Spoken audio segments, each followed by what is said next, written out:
네, 이번에는 두 번째 섹션입니다. 이 사람의 세상 카운트 펀치라는 코너입니다. 이 코너에선 이호준 작가님의 인생 철학과 비전 그리고 인간적인 면모를 좀 더 깊이 들여다보겠습니다. 준비되셨죠? 네.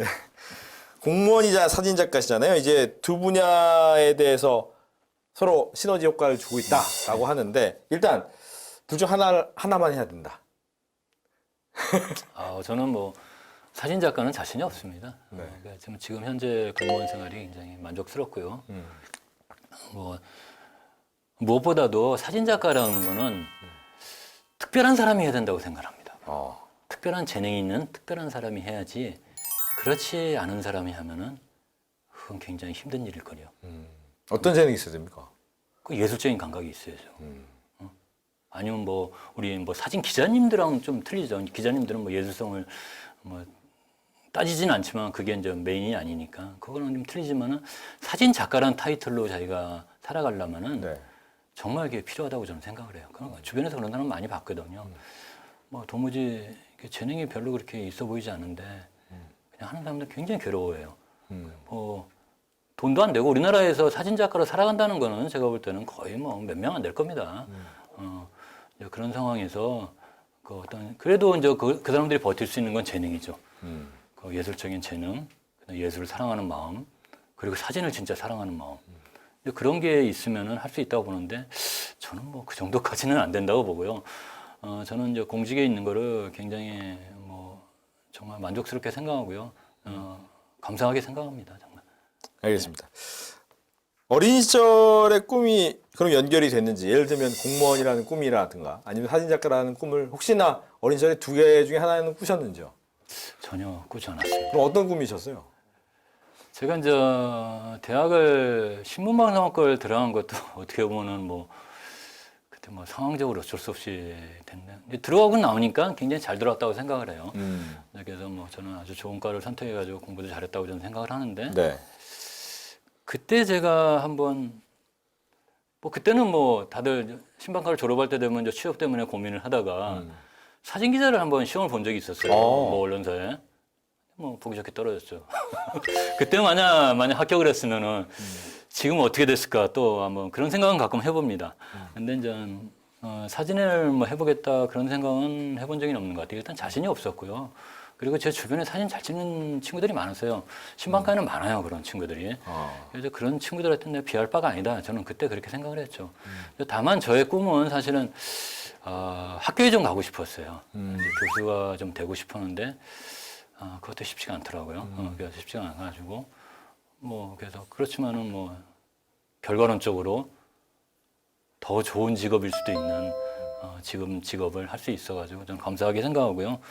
뭐 사진은 지금 뒤늦게나마 뭐 요즘에 그런 말이 있다 부캐라 그러더라고요. 부캐. 네. 두 번째 캐릭터. 두 번째 캐릭터로서 제 사진가라는 명칭을 뭐 제가 한 번도 욕심을 내본 적은 없는데 주변에 하도 그렇게 불러줘가지고 자연스럽게 사진가가 됐고 사진 작가라도 불리는데 그걸로 충분히 만족을 하고요. 정말 굉장히 만족스럽고 또 뭐 자부심도 느낍니다. 네.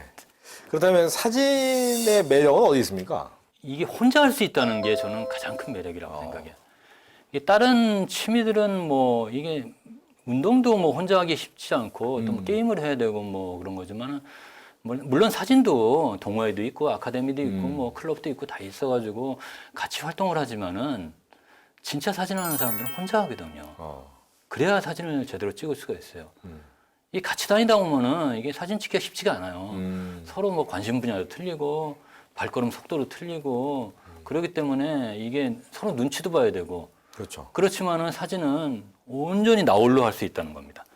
나 홀로 할 수 있어가지고 혼자 조용히 걷고 할 수 있는 그리고 사진이 또 어떻게 보면은 또 그렇게 어려운 예술 장르는 아니잖아요.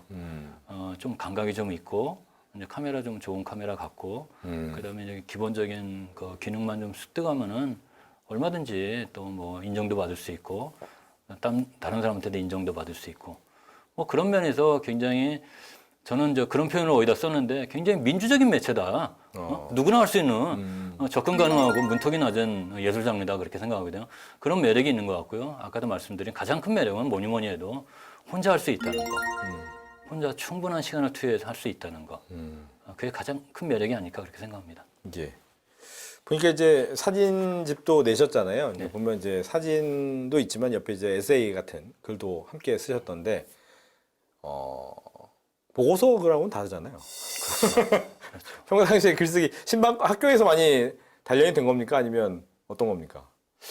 사실 제가 사진을 이제 취미로 본격적으로 하면서 SNS 활동을 좀 조금 열심히 한 편이거든요. 네. 근데 SNS라는 게 약간 공개적인 매체잖아요. 그렇죠. 그걸 지켜보는 사람들이 있었어요. 제 친구 중에 하나가 지금은 뭐 안타깝게 고인이 됐는데 그 친구가 나한테 이제 글 한번 써봐라. 또 사진도 좋지만 글도 괜찮다. 그래가지고 한번 사진 이야기라는 이호준의 사진 이야기라는 이름으로 글을 많이 썼어요. 한 14회 정도 연재를 했고요. 제가 이제 우체국 공무원 되기 직전에 소프트웨어 정책을 했는데 우연히 소프트웨어 전문지가 있습니다. 소프트웨어 정책연구소라는 우리나라의 거기에 정부 연구소인데요. 네. 거기에서 소프트웨어 중심사회라는 월간지가 나와요. 그건 굉장히 드라이한 잡지죠. 네. 그냥 기술적인 얘기나 학술적인 얘기 나오고. 근데 거기서 제안이 왔어요. 거기에는 어떤 분이 거기 섹션 하나 만들자. 그래가지고 사진 산책이라는 섹션 하나 만들었으면 좋겠다. 처음에는 그게 좀 그런 걸 왜 어울리지 않게 거기 사진이 왜 들어가 생뚱맞. 그렇지가 않다는 거예요. 그래서 좀 약간 쉬어가는 코스로. 그래서 거기에 이제 제가 그게 4년 전입니다, 무려. 그때부터 그게 이제 사진하고 사진 2장하고 짧은 글 그렇게 조합하는 포토 에세이를 쓰기 시작한 겁니다. 이제 그게 벌써 45회를 연재했어요. 그게 이제 그러다 보니까 이게 글과 사진이 함께 모아진 겁니다. 그 책도 그런 식으로 낸 거죠, 제가. 책에 책을 내야겠다 그런 결심을 해서 낸 게 아니라 이제 그렇게 이제 글과 사진이 모아지다 보니까 아는 어떤 출판사에서 제안이 왔죠. 한번 해보자. 그래서 제가 사진집을 내긴 냈는데 제가 이걸 꼭 내야지 어떤 기획을 해서 낸 건 아니고요. 근데 자연스럽게 글과 사진이 있다 보니 그걸 조합한 것 같습니다. 알겠습니다. 사진 작가로서 이제 활동을 쭉 해 오시면서 기억나는 에피소드 중에서 가장 기뻤던 거나 보람된 일이 있다면? 제가 사진 생활을 하면서 좀 굉장히 힘들었던 적이 한 번 있었어요. 그때 제가 이제 어디 공모전에 이제 사진을 공모를 했어요. 네. 이거는 말해도 될 것 같은데, 대한항공에 이제 여행 사진전이라는 게 있습니다. 그게 요즘 코로나 때문에 좀 멈춘 것 같은데, 네. 이게 굉장히 큰 공모전이고 유명한 공모전입니다. 국제 공모전이기도 하고. 예. 거기에 제가 대단한 사진도 아닌데, 거기는 원래 전부 다 해외에서 찍은 사진들이 많이 되거든요. 그렇죠. 저는 그냥 안양천에 있는 사진하고 여의도에서 찍은 사진이 거기서 2년 연속으로 제가 거기서 수상을 하게 됐습니다. 그때 굉장히 기분이 좋았죠. 짜릿하죠. 상을 탔다는 그것도 기분이 좋지만은 그때 제가 굉장히 힘들고 슬럼프에 좀 빠져 있었는데, 그게 이제 자신감을 다시 얻게 되고, 주변에 친구들도 기뻐해주고, 그래서 다시 이제 자신감을 갖게 한 계기가 되지 않았나 그런 생각을 해봅니다. 그리고 제가 사진을 하면서 굉장히 보람되게 느꼈던 거는 제 사진은 이건 숨길 수가 없더라고요. 처음에는 조용히 했는데 다 알려지게 돼 있습니다. 이호준 사진 잘 찍네. 그리고 제가 저를 좋아해 주시는 국장님이나 그런 분들이 이서기관 사진 잘 찍어 좋아. 사진 좀 줘. 그런 얘기도 하고 농담으로. 그래서 제가 우정사업정보센터에 거기에 계신 센터장님께서 또 어떻게 알게 됐어요. 그래서 거기가 이제 정보센터라는 데가 그게 이제 컴퓨터 소프트웨어를 만드는 곳이기 때문에 굉장히 큰 건물인데 벽이 하얀 아무것도 없는 복도가 굉장히 긴 곳이 많거든요. 근데 거기를 이호준 사진으로 한번 해보자. 그래서 제 사진을 속된 말로 거의 도배를 하고 왔습니다, 제가. 그래서 지금도 거기에 많이 있고요. 그리고 언젠가는 또 과기정통부에서도 과기정통부가 이제 좀 세종청사로 내려간 다음에 약간 임시 건물에 있었거든요. 지금 이제 청사를 져가지고 이제 옮기는 건데 이제 거기에도 너무 썰렁하다고 어떤 제 아주 친한 또 어떤 과장님께서 전화하셔가지고 사진을 좀 달라. 그래서 그 청사에서 또 제 사진을 또 한 10몇 장을 또 저는 못 봤어요. 그 청사에 가보진 않았고. 그리고 부천집중구에 가서도 제가 작은 갤러리를 하나 만들었습니다. 그래서 여기 조그만한 그 로비에 거기도 굉장히 굉장히 그게 뭐라 그럴까 드라이한 현장이거든요. 뭐 특히 이제 거기 육체노동을 하는 데이기 때문에 네. 그런데 뭐 그 직원분들이 어떤 식으로 뭐 도움이 됐는지 모르겠지만 어쨌든간에 제가 제 사진에 좀 약간 감성적인 사진들을 그래서 갤러리를 하나 만들었고. 그렇군요. 이제 가치관 얘기를 좀 해봐야 될 텐데 인생의 가치관은 어떤 거고 그걸 가치관으로 삼은 이유는 어디 있을까요? 글쎄요, 제가 뭐 이게 좀 어려운 얘기인데 제가 뭐 가치관을 뭐 언제나 되새기면서 생활을 하진 않아요. 뭐 누구처럼 뭐 벽에다 붙여놓고 뭐 그러진 않은데 저는 다만 좀 삶은 좀 긍정적으로 살자, 그 유연하게 살자, 그러겠습니다. 이제 제가 좀 조금 살아보니 그 인생이라는 게 굴곡이 있잖아요. 좋은 일도 있고 나쁜 일도 있고. 네. 근데 이거를 그때그때마다 심각하게 대처를 하고 극단적으로 대처했다가는 이건 안 되겠더라고요. 그래서 좀 적당히 넘어갈 땐 넘어가고 또 뭐 약간 힘든 일도 또 시간이 해결하는 게 많지 않습니까? 그래서 저는 긍정적으로 살자, 그다음에 유연하게 대처하자 그러겠습니다. 너무 일희일비하지 말자. 뭐 어차피 뭐 쭉 가는 건데 그러다 보면 뭐 그게 맞는 것 같더라고요. 네. 그렇다면 이제 지금의 나를 만든 것은 과연 무엇이냐? 사람일 수도 있고 은사님이나 가족이나 아니면 또 좋은 책일 수도 있고 어떤 게 있을까요? 저희 어머니를 말씀드리고 싶어요. 제가 뭐 저를 만든 건 뭐 여러 가지 다양한 요소가 있겠지만은 저희 어머니가 사실 제가 이제 아버님이 굉장히 일찍 돌아가셨거든요. 어머니가 굉장히 고생을 많이 하셨는데 뭐 특히 예전에는 어머니가 원래 고생을 안 하시면서 성장을 해오셨고 결혼 생활을 하셨던 분이라 굉장히 힘드셨죠. 그래서 이제 가정 생활도 굉장히 어려웠었는데 그때도 저의 하고자 하는 일을 한 번도 꺾으신 적이 없는 것 같아요. 그리고 뭐 학비 자체도 좀 힘들었는데 제가 뭐 그때 대학을 졸업하면서 대학원을 간다고 했거든요 그때. 그때 어머니는 아마 속으로는 굉장히 당황했을 것 같아요. 이놈이 이제 돈을 좀 벌 때가 됐는데. 취업해야 되는데. 근데 전혀 그런 기색은 아니었습니다. 그래가지고 오히려 응원을 해주시고 그리고 제가 하는 일은 언제나 옆에서 믿고 만들어주신 건 저희 어머니의 힘이지 않은가 그렇게 생각합니다. 네. 앞서서 이제 사진의 매력에 대해서 많이 설명을 해주셨는데 이제 본인이 직접 하고 계시는 일에 대한 매력도 얘기를 들어봐야 될 것 같아요. 우체국에서 일을 하시잖아요. 네. 우체국에서의 매력이 있습니까? 어떤 일의 매력? 우체국은요 기업입니다. 아마 국민 여러분들은 아마 좀 생소할지도 모르는데요. 네. 법에 의해서 정부 기업입니다. 그래서 유일하게 공무원 중에 유일하진 않죠. 양곡 관리하고 조달도 이제 기업의 형태가 있는데 순수하게 우리처럼 영업을 하고 마케팅을 하는 데는 아마 거의 우체국이 거의 유일하지 않을까 싶은데요. 그래서 우리는 영업 활동을 해야 돼요. 네. 저희 월급은 저희가 만듭니다. 일반 세금으로 저희가 하는 게 아니고요. 그러면서도 우린 국가공무원이에요. 그래서 우리가 처음에는 우체국이야 뭐 당연히 우편이 가장 핵심이죠. 근데 우편 산업은 뭐 아시다시피 요즘에 편지 같은 게 많이 안 보내잖아요. 그렇죠. 뭐 편지는 안 보내고 뭐 요즘에 뭐 여러 가지 뭐 세금 고지서라든가 그런 것조차도 전부 다 온라인으로 하고 있죠. 다 되기 때문에 우편에 그거는 이제 시장 가격 줄어들긴 있는데 이제 그걸 보존하기 위해서 사실 예금하고 보험 사업을 합니다. 그래서 국가도 이제 그것도 이제 법에 의해서 부여를 해준 거죠. 이제 그러다 보니까 예금 마케팅도 해야 되고 보험 마케팅도 해야 됩니다. 그래서 제가 은행 지점장이자 보험 사무소장이기도 합니다. 네. 그래서 마케팅도 제가 앞에서 어쨌든 간에 총괄을 하고 같이 일을 해야 되는 그런 상황입니다. 이제 그런 기업 활동을 하면서도 불구하고 저희는 기본적으로 국가 공무원입니다. 공무원이기 때문에 국민들이 원하는 거, 국민들을 위한 서비스를 해야 됩니다. 그래서 요즘에는 그런 어떤 기본적인 사업뿐만 아니라 복지 사업 같은 경우도 우체국에 네트워크가 있거든요. 우체국은 깜짝 놀라실 텐데요. 우리가 이제 치국국이라는 것도 있고 별정 우체국이라는 것도 있어요. 그 민간에서 이제 대응을 해주는 건데요. 네네. 그것까지 다 합치면은 전국의 우체국이 3,300개가 있습니다. 거의 거미줄처럼, 거의 뭐 핏줄처럼. 그러니까 그 네트워크를 활용해서 우리 국가의 여러 가지 공적인 업무를 할 수 있는 거죠.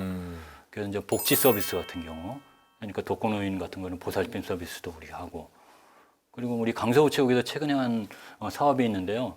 치매 안심 마을이라는 게 많이 생겨요 요즘에. 그래서 이제 복지부가 구청하고 해가지고 복지부가 그 치매 어르신들을 보호하는 프로그램을 많이 진행하거든요. 네. 근데 저희는 이제 집배라는 게 있잖아요. 배달원들이 있으니까 뭐 휴일은 빼지만은 언제나 우리가 주소가 있는 곳은 집배원들이 방문을 합니다. 그러다 보니 자연스럽게 들여다볼 수 있어요. 그렇죠. 그러니까 그런 걸 연계해가지고 치매인 노인을 보살피는 그런 것도 같이 사업을 하고. 그래서 그러니까 우체국은 굉장히 국민의 생활하고 뗄래야 뗄 수 없는 그런 아주 친숙한 거라고 볼 수 있습니다. 우리가 기업 활동을 하면서도 또 공적 서비스를 또 하기 위해서 굉장히 노력하는 그런 조직이라고 보시면 됩니다. 예. 업무를 하시거나 아니면 사진을 찍을 때 자신은 어떤 생각을 가지고 어떤 기준을 가지고 하십니까?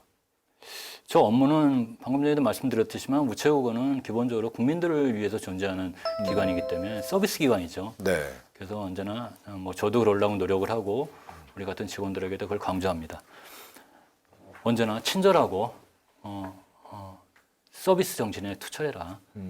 그게 저의 아주 기본적인 거라고 생각합니다. 그래야 손님들이 오시고 불편하지 않게 서비스를 받을 수 있도록 저희가 하는 게 가장 중요하다고 생각을 하죠. 그리고 이제 직장 생활 내에 우리 이제 공무원 생활 내에서는 요즘에는 뭐 민간도 그러지만 우리 공무원 조직이 더 빠르게 움직이는 것 같기도 한데요. 굉장히 내부적으로 수평화되고 있습니다. 굉장히 민주화되고 뭐 공무원 업무는 굉장히 권위적이고 뭐 계급적이고 그런데 꼭 그렇지만은 않습니다. 그래서 굉장히 유연합니다 요즘에는. 보면 이제 앞서서 나를 만든 건 어머니다. 즉 내가 하는 일에 대해서 한 번도 하지 마라라고 얘기를 하지 않았다라고 했는데 어머님은 그렇게 하셨는데 혹시 가족이 나 사진 찍어 카메라도 사야 되고 사진전도 열 거야라고 했을 때 가족들은 어떤 반응을 보였는지 궁금합니다. 뭐 사진 찍는 거에 대해서는 반대할 이유가 없었죠. 처음에 이제 돌아다니면서 아침에 더군다나 이제 새벽에 다니니까 잘 표도 안 나게 다니니까 다 좋아하는데 어느 순간 돼가지고 정말 전시도 하게 되고 뭐 전시를 한다는 얘기를 꺼냈더니 깜짝 놀라더라고요. 이제 전시까지 그런 반응이 있었는데 제가 뭐 다행스럽게도 별로 돈이 안 들었어요. 저의 뭐 개인전이라든가 다 거의 초대전이었습니다. 다른 데서 후원을 받아가지고 뭐 공모를 해가지고 또 제가 이제 제안을 해가지고 제안서를 내가지고 거기다 당선이 돼가지고 한 그런 것들이기 때문에 돈은 크게 안 들었고요. 뭐 지금은 좀 좋은 카메라를 사기 위해서 돈을 투자한 면도 있지만 처음에는 중고 카메라를 썼어요. 사진은 중고 카메라로 충분합니다. 그래요? 충분합니다. 그러니까 좀 믿을 수 있는 카메라 가게만 찾으시면은 뭐 얼마든지 중고 카메라로 처음에 시작하다가 보통 이제 처음엔 제일 좋은 새 걸 써야 된다라는 생각을 그렇지 않습니다. 하잖아요. 그러다가 사진 실어주면 어떡할 거예요? 그거 아까워서. 그래서 오히려 조금 이제 부담이 좀 덜한 중고 카메라를 시작하다가 그리고 뭐 렌즈도 중고로 이것도 사보고 저것도 사보면 어느 순간 이제 자기에게 딱 맞는 기계가 이제 나오거든요. 그 전까지는 오히려 저는 중고 카메라를 권해요. 그래가지고 중고 카메라는 아마 중고 카메라는 뭐 결코 싸지는 않아요. 거기 그렇다고 해도 카메라 자체가 좀 비싼 저거기 때문에 그럼에도 불구하고 이제 부담 없이 그렇게 시작하시라. 저는 그렇게 시작했어요. 그래서 크게 돈이 많이 안 들었어요, 사실은. 그래서 뭐 제 아내한테 뭐 눈치 볼 정도로 그 정도까지는 아니었습니다. 그래서 뭐 그리고 좀 뭐 어떻게 보면 좀 좀스러운 면도 있는 것 같은데 뭐 저는 그렇게 생각하지 않아요. 오히려 그건 당연한 거고 사진은 그렇게 시작해야 된다고 저는 생각합니다. 알겠습니다. 그렇다면 이제 사진을 찍기 시작하면서 아까 너무 힘들어서 더 걷기 시작했는데 걷다 보니 좋은 게 보여서 사진을 찍었다라고 했는데 사진 찍으면서 인생이 좀 바뀌셨습니까? 당연히 바뀌었죠. 사진을 찍기 위해서 걷잖아요, 제가. 옛날에 걷다가 사진을 찍었는데. 뭐 그게 뭐 사실은 이렇게 순서가 뭐 어떤 게 그거는 정확하게 쉽지가 않을 거예요. 사진을 찍기 위해서 걷고요. 요즘에는 오히려 많이 걸으면은 건강은 당연히 따라오는 거 아니겠습니까? 그래서 제가 이 중년 이후의 생활을 크게 뭐 잔병 치레 없이 진행한 게 왜 그럴까 했더니 내가 뭐 타고나게 뭐 건강하게 태어났나? 꼭 그런 것 같지는 않아요. 물론 어머니께서 그렇게 저희 부모님께서 저를 그렇게 낳아주셨지만은 이 걷는 힘이 있었던 것 같아요. 그래서 건강되고 그리고 천천히 걷잖아요. 걷는 건 뛰어다니는 게 아니잖아요. 그럼 사색을 많이 하게 돼, 생각을 많이 하게 됩니다. 여지 고민거리도 걸으면서 뭐 정리도 하고 그런 시간을 많이 갖게 되고. 이제 그러다 보니까 또 사진을 하다 보니까 사진은 기본적으로 아름다운 걸 추구하는 거잖아요. 미학이잖아요. 그렇죠. 그러다 보니까 세상을도 웬만하면 좀 부드럽게 보려고 하는 게 생긴 것 같아요, 제가. 제가 예전에는 굉장히 시니컬하고 그러다는 소리를 많이 들었는데 어느 순간 뭐 나이를 먹은 것도 있지만은 사진의 힘이 아닐까. 뭐 조금 부드럽게 보려고 노력을 하고 아름답게 보려고 노력을 하고 그게 저의 인생을 그건 확실합니다. 사진이 저를 바꾼 건 맞습니다. 그래서 만약 그렇다면 내가 사진을 하지 않았다. 그러면 다른 취미를 혹시 갖고 계셨을까요?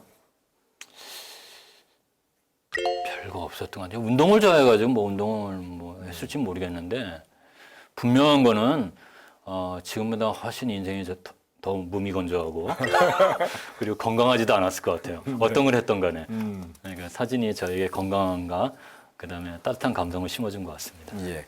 보면 이제 요즘엔 뭐 여러 가지 SNS를 통해서 영상도 많이 올리고 사진도 많이 올리잖아요. 네.